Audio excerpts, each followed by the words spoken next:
Aujourd'hui, on est au sein de la paroisse Saint-Joseph de Médina. Nous avons la joie d'être accueillis par les responsables ou les membres de la grande chorale. C'est une joie de partager avec eux. Ils vont nous donner beaucoup de connaissances. Okay? On va parler de la Sainte-Cécile, du fonctionnement de leur chorale, mais aussi tout ce qu'ils ont comme vision par rapport à la marche des chorales. Donc, nous saluons, monsieur.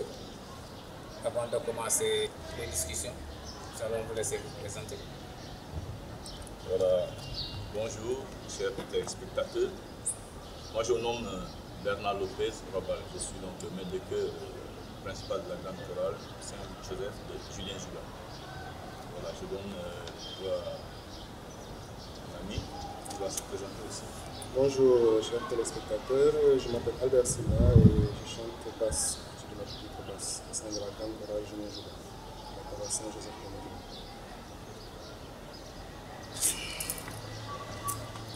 Moi, je suis Alphonse Thiaw, membre aussi de la grande chorale.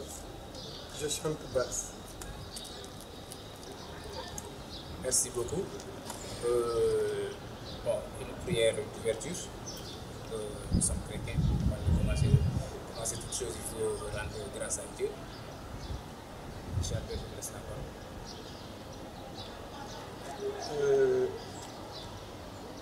parole. Rendons d'abord grâce au Seigneur qui nous a permis de chanter, qui nous a donné vraiment cette santé qui est nécessaire, ces belles voix que nous avons pour le chanter, le louer. Rendons-lui grâce, disons-lui merci pour cela et demandons-lui surtout de nous donner la grâce de continuer à le chanter jusqu'au dernier jour. Parce que le chant pour nous, comme nous avons l'habitude de le dire, le chant c'est une double prière. Avec le chant on prie 2 fois. Donc vraiment le chant n'a pas d'âge et nous aimerions chanter jusqu'à ce que le Seigneur nous dise « Viens auprès de moi, j'ai besoin de toi » et qu'il puisse nous accueillir dans son paradis. Parce que nous, c'est ça notre vocation. Alors je laisse le maître de chœur entonner un chant et nous allons le chanter tous ensemble. Quand vous êtes rassemblés en mon nom, je suis au milieu de vous. Quand vous êtes rassemblés en mon nom, je suis au milieu de vous. Merci beaucoup. Nous allons commencer. Donc, toute première question, la chorale, la date de création de la chorale. Quand est-ce qu'elle a été créée? Voilà, si vous me le permettez, je vais donner le micro à M. Alphonse Thiaw. Pourquoi je donne le micro à M. Alphonse Thiaw? Parce que la chorale, quand elle a été créée, nous, on n'était pas comprenés. Donc lui, il a eu à cheminer avec un des membres fondateurs de cette chorale. En l'occurrence, on lui a appelé Julien Jouba, qui est décédé. Maintenant, je crois qu'il est beaucoup plus apte à parler un peu de cette création. Oui, la chorale, c'est vrai. Moi-même, j'ai intégré cette chorale, si mes souvenirs sont exacts, en 1988. Alors, Julien a pris en main cette chorale en 1950.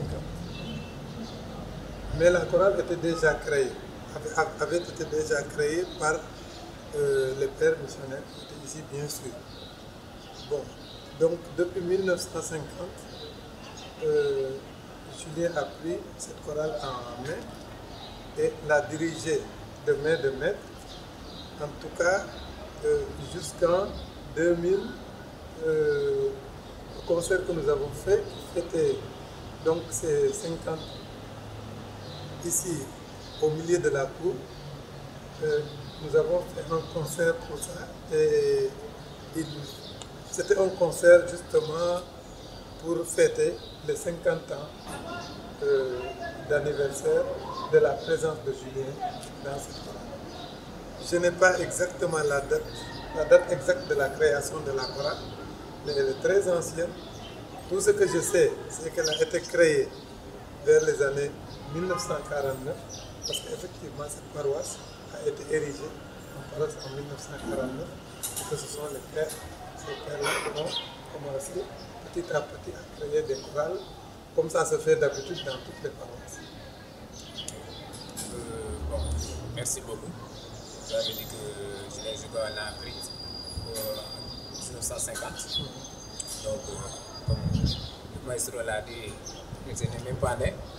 C'est une bénédiction. C'est une bénédiction faite à la chorale jusqu'à aujourd'hui. Maestro, comment vous avez été accueilli dans cette chorale? Comment vous avez intégré ça? Merci, M. Pouli. Donc, l'intégration a été très facile.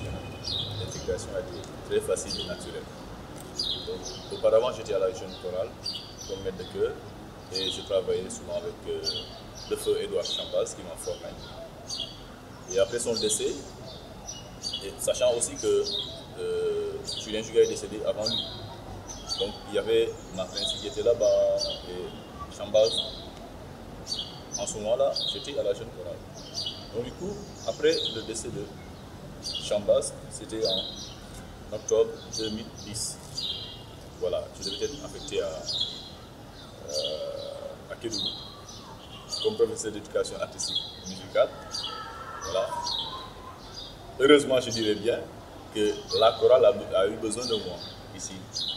Donc il y a eu une transition entre Julien Juga, Martin Si, il y a aussi Chambaz. Parce qu'après après Chambaz, il y a Martin qui est décédé aussi. Donc du coup, il y avait le passage de M. Faye, qui était aussi maître de chœur. Et lui, après, il a d'autres fonctions hors de Dakar. Maintenant, j'ai trouvé que la vocation m'a permis, voilà, après l'appel de, je peux dire, M. Donc, Ambroise et certains choristes qui ont jugé nécessaire de m'appeler et pour diriger cette chorale. Pourquoi? Parce que, comme on le dit, je suis un produit de Saint-Joseph. J'ai grandi à Saint-Joseph et j'ai vu Julien diriger. Donc, je crois que je me trouvais un peu raisonnable qu'on m'appelle et puis il faut lui donner un coup de main. Donc, là, j'ai quitté la jeune chorale pour aller diriger la grande chorale. Ça s'est fait de façon vraiment très naturelle. Il y a un défi à relever. Effectivement. Parce que diriger la chorale de Julien Juga n'est pas tâche aisée. Parce que c'est une chorale composée que de professionnels. Quand je dis professionnels, des gens qui ont eu à chanter pendant 40, 45 ans et autres. Donc venir, étant petit, je peux dire, et diriger cette chorale, c'était pas facile. Côté quoi? Je dirais pas côté ambiance et autres, mais se voir devant, voilà, mes papas, je veux dire, et mes mamans. Bon, certains diront que c'est osé, quoi. C'est osé. Mais c'est la vocation qui m'a donné cette force-là. En plus de ça, j'ai eu le soutien de ces anciens. J'ai eu le soutien vraiment de ces anciens. Et je tiens vraiment à leur dire un grand merci pour m'avoir soutenu durant tout ce processus. Voilà. Ok. Donc, comment vous fonctionnez maintenant? Pour vous côté par l'actualité, comment vous fonctionnez maintenant pour vous organiser afin de pouvoir animer des messes? Voilà. La chorale répète le plus souvent les mercredis et vendredis. Maintenant, quand nous avons des activités, on prend le mardi, mercredi et vendredi pour les répétitions. Et les répétitions commencent à 19h30 et se terminent à 21h. Donc d'habitude, c'est comme ça qu'on fait. Hormis ça, quand on a les fêtes, nous appelons, pas appeler, la jeune chorale se joint à nous. Par exemple, les fêtes de Noël, les fêtes de Pâques, 15 août des fois, la jeune chorale se joint à nous et nous faisons un programme en commun. Et puis, programme-là qu'on chante ensemble pendant les fêtes. Voilà. Et donc des fois même, on chante, bien on répète tous les jours, lundi, mardi, mercredi, jusqu'à vendredi. C'est juste dans le souci de bien faire, c'est-à-dire d'animer de bonnes célébrations. Voilà. On va passer le micro au grand bassiste. C'est monsieur Albert. Monsieur Albert, depuis quelle année vous avez intégré la chorale? Alors, je suis à la Grande Chorale depuis 2007. Ouais, depuis la rentrée 2007, plus précisément, vers le mois de septembre, octobre. Et je suis arrivé à un moment où s'était fait sentir le besoin de renouveler les effectifs de la chorale, sous Maître Martassi. Et donc j'ai répondu en tant que paroissien à l'appel. Et ça s'est passé très naturellement, de manière quasi familiale. J'ai été très bien accueilli par des gens qui avaient l'âge de mes parents ou de mes grands-parents peut-être.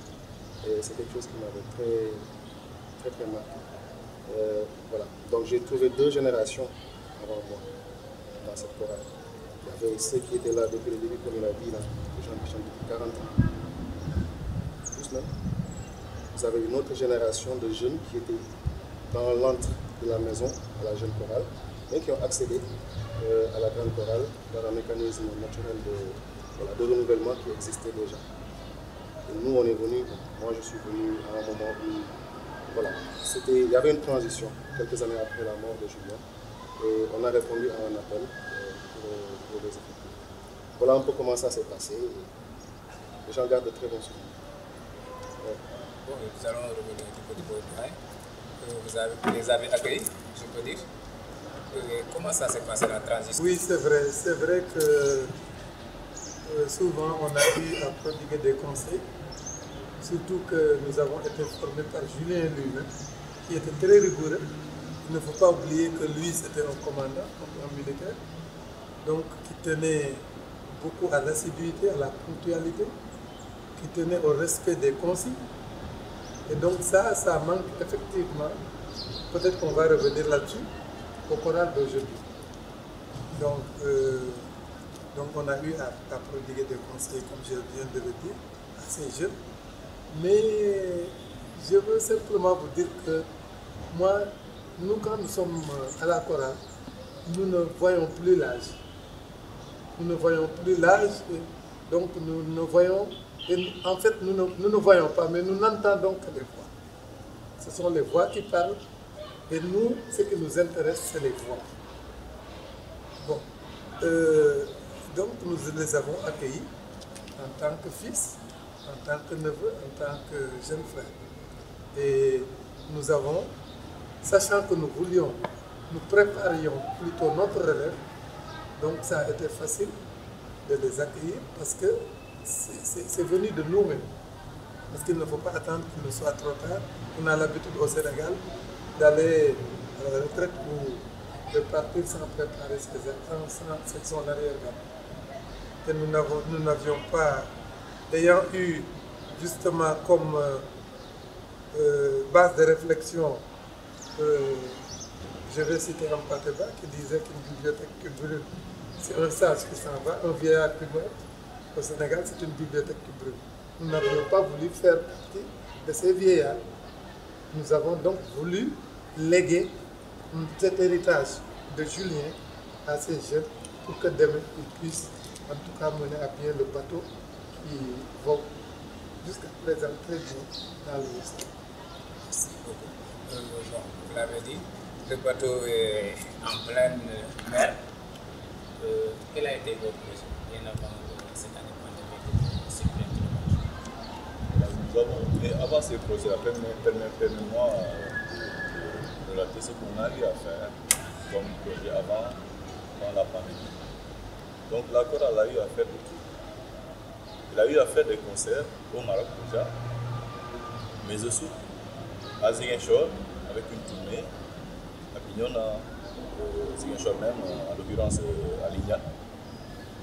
Mais aussi nous avons fait une grande tournée qui restera gravée dans la mémoire de ceux qui ont eu la chance de voir, de suivre des prestations. C'est la tournée qu'on avait faite aux États-Unis, avec 40 concerts à l'appui, dans 17 États, 18 États différents.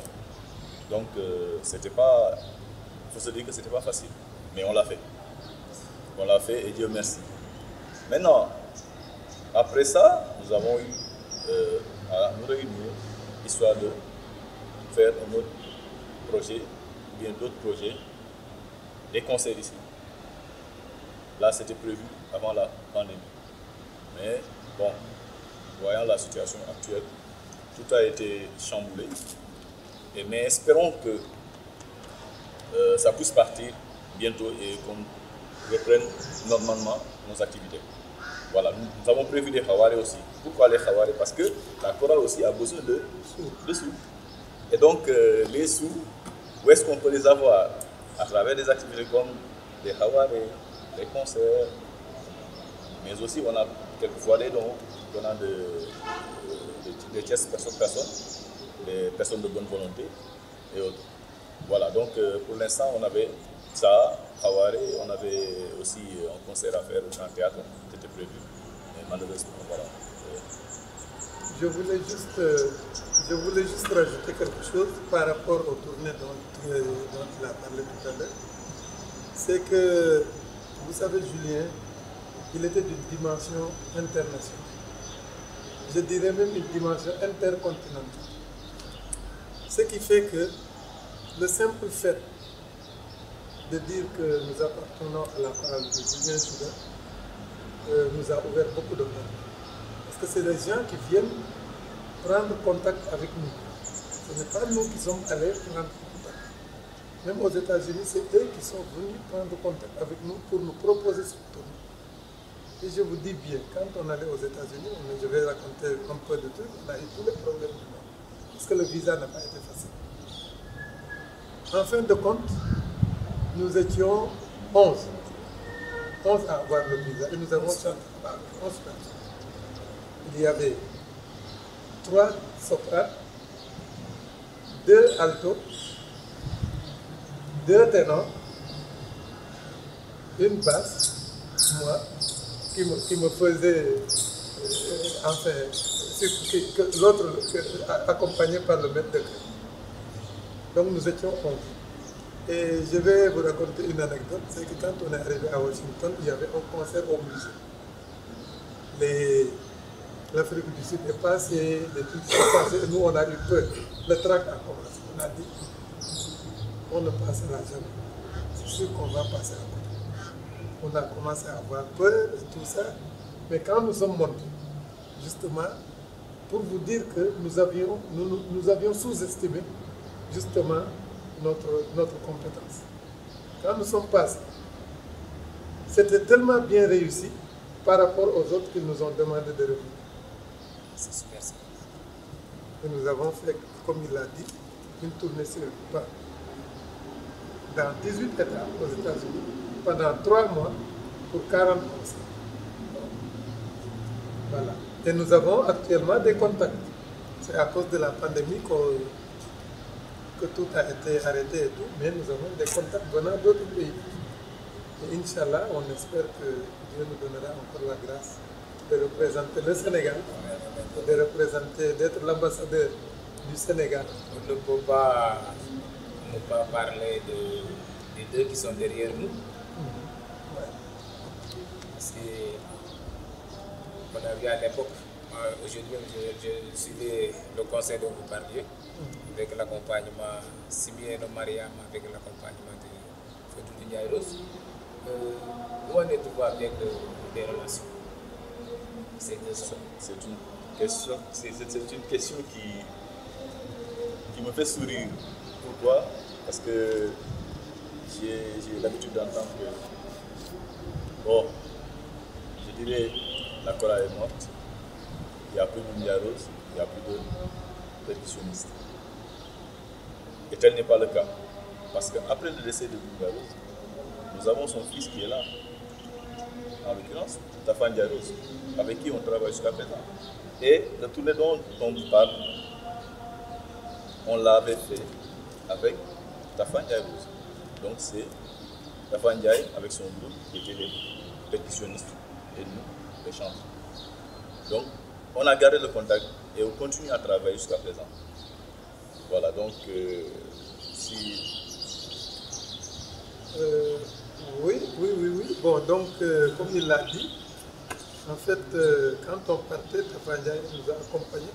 Et il ne faut pas oublier que Doudou Ndiaye Rose, il a des ramifications dans tous les pays du monde aujourd'hui. Donc, il y a une partie de la famille même qui est aux États-Unis, de sa famille, et qui sont venus nous accompagner. Donc, ce sont les percussionnistes. Donc, une famille, on ne peut pas parler d'une famille en parlant du passé. Or, Doudou Ndiaye Rose, Julien Jouga, maintenant c'est une seule famille. Donc, on ne se perd pas de vue. Nous sommes ensemble, on continue à travailler ensemble. Mais je voulais juste ajouter qu'il y a une troisième personne qu'on oublie souvent, c'est le colonel Fallou Wade, qui était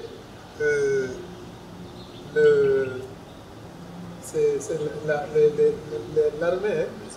Le responsable de l'armée principale. Le responsable de l'armée principale, de la musique principale de l'armée sénégalaise, qui nous accompagnait aussi souvent et qui fait partie de cette famille. Parce qu'à chaque fois qu'on a eu un concert, la musique principale des forces armées était là présente pour nous accompagner.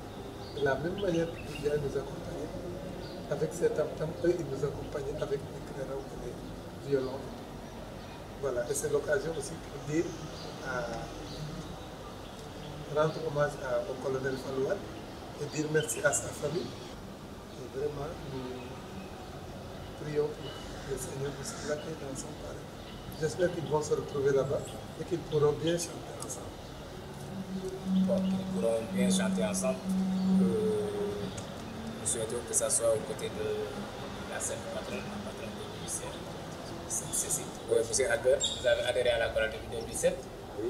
Vous avez eu la chance de passer des journées de la fête Sainte-Cécile avec les anciens, avec le maître. Comment est-ce que vous êtes nostalgique? Oui, on peut dire nostalgique parce que c'est une solennité pour tout touriste. C'est un moment important où on se rappelle de cette vocation, de cette consécration en tant que touriste. C'est une mission qui est importante parce qu'on aide les gens en public. Et je crois que la Sainte-Cécile, c'est des moments forts ici à Saint-Joseph.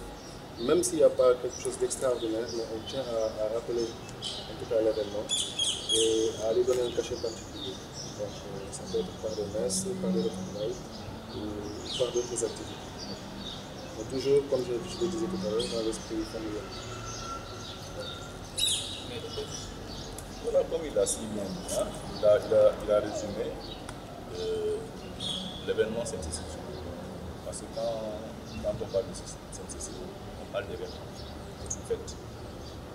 Et là, c'est une solennité que nous marquons avec une messe, chantée avec tous les chorales. Nous avons donc ici 4 chorales.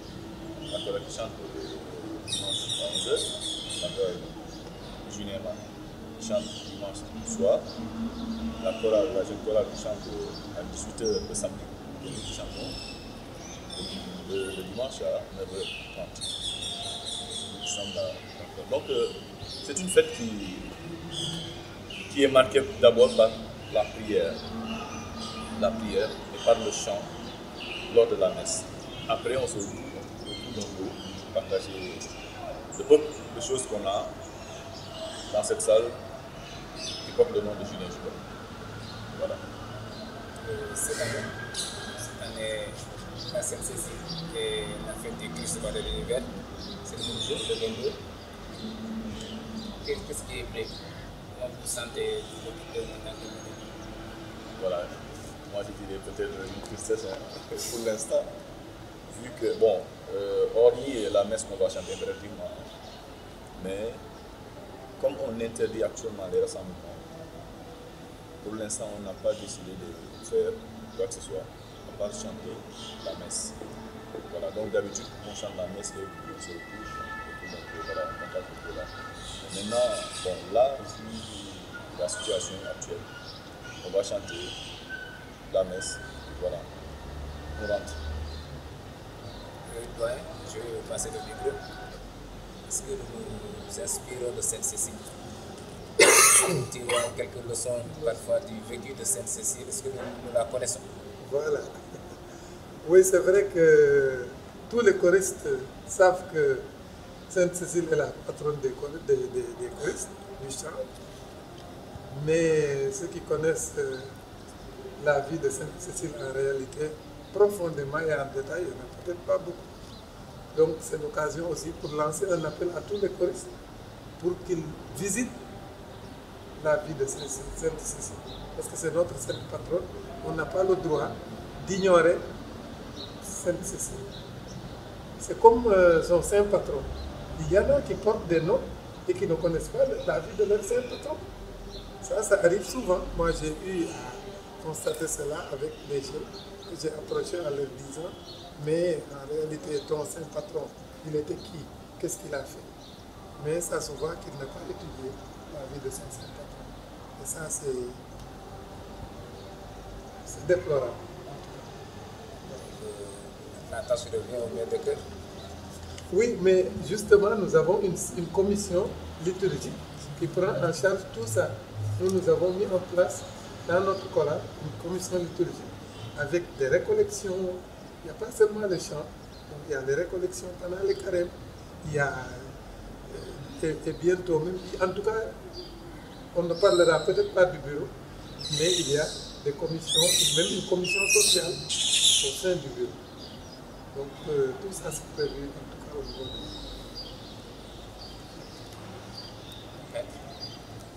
Est-ce que les choristes connaissent Sainte-Cécile? Oui, il a tout dit. Hein.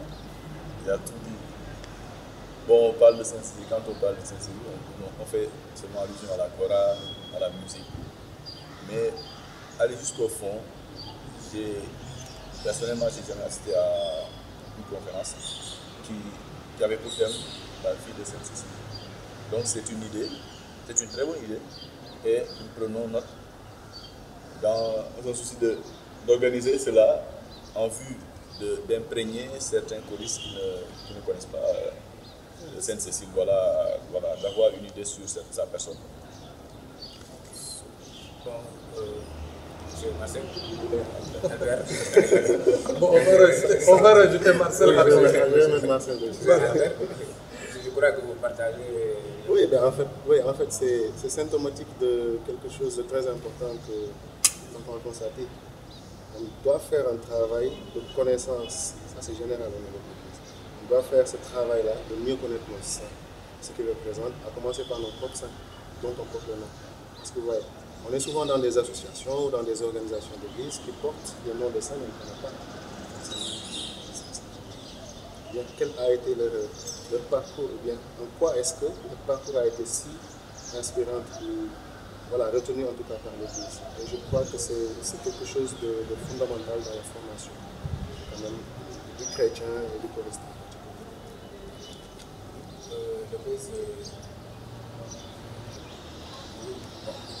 Je le connais. Il m'a eu à Ziguinchor. Actuellement, les jeunes, ils vont avec tel chant est bon, il faut prendre tel chant, sans se soucier de la liturgie. Nous ne lisons pas, nous ne préparons pas. Mais pourquoi le bénévole ne prend pas tel chant, tel chant, tel chant? La plupart du temps, bon, on entend et on voit ça. Mais ces gens-là, ils vont. Bon, c'est par, je ne sais pas comment je peux dire, peut-être par amour pour un chant. C'est ce qui pousse à la personne de prendre le chant ou bien de demander au maître de prendre tel chant. Mais il y a un respect scrupuleux qu'on doit avoir à la liturgie. Parce qu'on ne peut pas prendre un chant de communion, chanter ça, comment on l'appelle, à l'offertoire, un chant, comment on l'appelle, d'acclamation, mettre ça à l'entrée, et ainsi de suite. Donc, la plupart du temps, les gens ils vont avec, comment on l'appelle, en voulant faire plaisir par exemple à telle ou telle personne. Hein. Mais moi, franchement, là, je n'ai pas ce problème-là parce que j'ai eu une formation et j'ai eu aussi à travailler à l'école par rapport à ça. J'ai fait mon mouvement de sortie sur l'enchaînement de la célébration eucharistique. Donc cela m'a permis un peu de respecter un peu le déroulement de la messe. Voilà. Monsieur Albert, cette fois-ci j'ai trouvé. Bon, on voit que maintenant, les jeunes, quand ils te disent je veux apprendre la musique, tu lui donnes le piano, le clavier, ils commencent automatiquement avec du variété. Oui, on est malheureusement victime de l'ambiance et du culte de l'ambiance. C'est malheureusement ce qui se passe à un niveau général. Et ça me rappelle, pour faire la somme de ce que tout le monde a dit ici, que cette chorale-là, elle est particulière en ce sens. Parce que quand vous entendez la musique de Julien, quand vous entendez comment elle est interprétée, comment elle est exécutée, vous voyez qu'il y a une nette différence par rapport à ce qu'on peut peut-être être amené à entendre ailleurs. Est-ce que vous voyez? Et c'est la raison principale pour laquelle moi j'ai adhéré à cette chorale. Je ne crois pas que j'aurais adhéré à une autre chorale. Je ne connais aucune autre chorale. Est-ce que vous voyez? En fait, ce qui se passe ici, c'est moi j'ai pu retrouver dans la chorale de Julien, dans son œuvre, dans ses chants, la dimension spirituelle. C'est quoi le chant? Pour l'Église, c'est une activité spirituelle. C'est quelque chose qui participe à ta construction spirituelle. C'est quelque chose qui te forme. Est-ce que vous voyez? C'est extrêmement important. Et malheureusement, dans nos messes, souvent aujourd'hui, on fait du chant, un truc pour le fun, quoi. Est-ce que vous voyez? Donc c'est pour nos rombotedales. On met les percussions à un tel niveau que tu n'entends plus en fait. Qu'est-ce que les gens sont en train de dire dans ce chant-là? Ça n'a plus d'importance. Et c'est très dommage. Parce que je crois que le chant, c'est le message qu'il transmet qui est important. Et après le message, c'est ceux qui exécutent. Justement, quand vous dites qu'est-ce que vous ressentez, ils transmettent aussi ce qu'eux ils ressentent. Et ils embrassent toute la foule. C'est une transmission. C'est très important de faire ce travail-là de construction à la place. De se rappeler toujours que le chant, c'est pour la prière. La messe, ce n'est pas une activité de travail ou bien une activité extérieure. Rien n'empêche de faire de la musique pour l'ambiance. Mais quand on sort de l'église, quoi, je veux dire. Je vais peut-être m'en arrêter là pour le moment. Et bon, avant que le doyen ne prenne le micro, oui, je voulais juste rajouter que très souvent, dans les chorales, on oublie les instruments. C'est fait pour accompagner le chant, et pas le contraire. Et quand on ne peut pas, quand on chante une messe et que les fidèles ne peuvent pas te dire que c'est ça que vous avez chanté, vous êtes passé à côté. Or, aujourd'hui, il y a une flopée d'instruments qui a envahi le chant de telle sorte qu'on confond souvent le chant choral à l'orchestre. Nous ne sommes pas des orchestres, nous sommes des chœurs. Donc ça, il faut aussi que vraiment que les maîtres de chœur veillent à ce que les instruments accompagnent le chant. C'est pas le cas. On va vous retourner le micro pour le message. Je vais une petite question au grand maître. On a vu maintenant, il y a beaucoup de compositions de chant. Parfois, dans les groupes de chœur, on voit des discussions, il y a des erreurs liturgiques. Dans ça, les gens ne consultent pas. Est-ce qu'il ne faudrait-il pas réguler cela? Le seul maître mot, c'est la formation. La formation et aussi, comme vous l'avez si bien dit, réguler tout ça. Parce que ce n'est pas n'importe quelle composition qu'on amène dans l'église pour chanter. Ce n'est pas n'importe quelle mélodie aussi qu'on exécute à la messe. Donc la seule chose à faire, c'est réguler tout ça pour qu'il y ait vraiment de l'ordre, je veux dire. Je ne sais pas, juste là, je n'ai pas encore entendu de commission qui éventuellement va recueillir plutôt les différentes compositions et puis les analyser avant que ces compositions ne soient chantées à l'église. Mais vraiment, c'est un cri de cœur. C'est un cri de cœur. Essayons vraiment comment on l'appelle, tamiser certaines compositions. Voilà. Petite pensée, c'est de rappeler, hein, par rapport à tout ce qu'on vient de dire ici, que cette chorale Julien Jula, c'est un patrimoine qui transcende même l'Église et même les religions au niveau du Sénégal. Et ça, il faut le rappeler souvent. Montrer que nos chorales aussi ont des rôles importants à jouer, surtout dans le contexte mondial actuel, en termes de, en tout cas, maintien et de favoriser en tout cas la paix sociale, surtout dans les pays comme le nôtre. C'est un travail, c'est un patrimoine que Julien nous a laissé, à tel point qu'on peut aujourd'hui s'asseoir devant ce beau monument. Et je crois que c'est quelque chose qui doit être en tout cas développé au sein, dans tout le pays, en tout cas dans tout le Sénégal. Merci. Maintenant, doyen, vous avez le micro.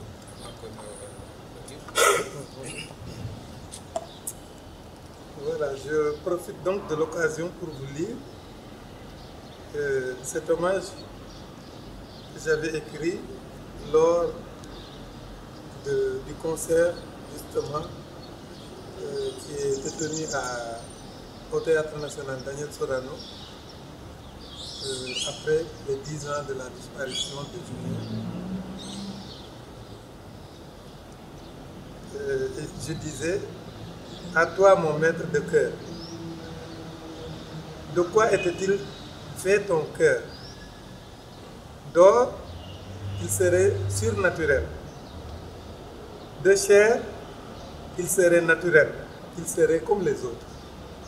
Alors, de quoi donc? Tout simplement d'amour. Oui, d'amour. Et là, je parle de son cœur. Maintenant, je parle du cœur qu'il dirigeait. Je dis, Julien, tu étais maître de ton cœur. De quoi était-il fait ton cœur? D'ange, il serait céleste.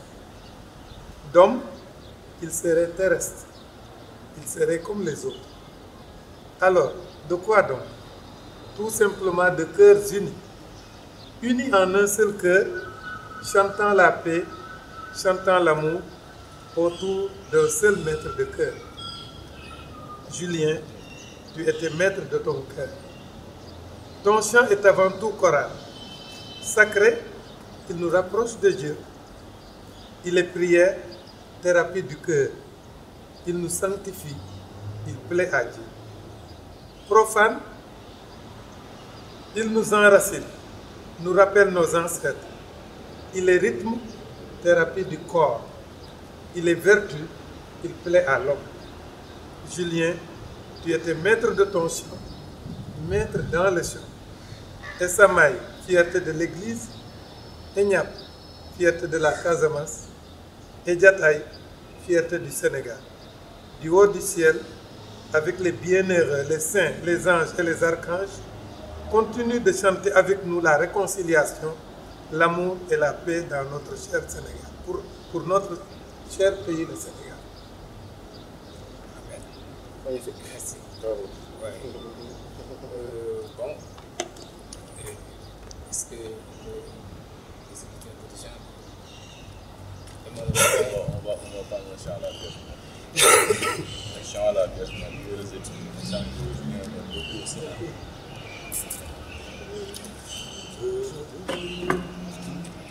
Heureuse es-tu et digne de toute louange, cette Vierge Marie qui porte en toi le Fils du Père éternel. Heureuse es-tu et digne de toute louange, cette Vierge Marie qui porte en toi le Fils du Père éternel.